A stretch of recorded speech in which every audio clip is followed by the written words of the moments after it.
I think this is obviously a sticking point for many people when they come into the program and they don't know how to have that relationship with a higher power. But I think there's a number of reasons why this is really powerful, whether you believe in what you're doing or not. For me, prayer is a form of surrender. It's acknowledging my powerlessness and acknowledging that I don't have all the answers. And because I tend towards grandiosity, my default state is to think that I do have all the answers, or if I don't, I can work them out. So prayer helps me to stay humble and acknowledge that I don't have the answers and I shouldn't expect to. And I was going to say addicts tend to have very busy or messy minds, but maybe I should just speak for myself.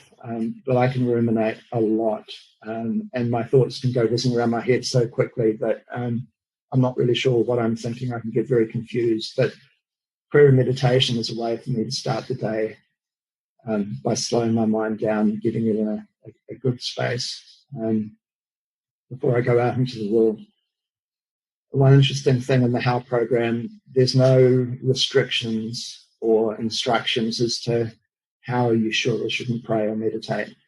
That's up to the individual to figure out. The important thing is to actually try and do so on a regular basis. The next tool, number 6, is service, which the HOW program defines as freedom from the bondage of self, giving back what we've been given. And I guess a good way to think of it is physical, practical, spiritual action that helps us to stay sober. As I said before, when I'm in a headspace where I'm helping someone else, I'm not going to be a headspace where I'm going to act out. And the more I get used to helping other people, the less attractive acting out seems to be. And it's funny, I didn't grow up being the sort of person who likes to run around doing things for other people. I was selfish and I was lazy. And I remember the first time I did the service of opening up a meeting for someone a secretary who couldn't turn up on that occasion. I'd been given the keys and I turned up early and I got all the gear and set up the room, and I must have got there well before anyone else. It was very quiet and peaceful. It was in the crypt of a large church.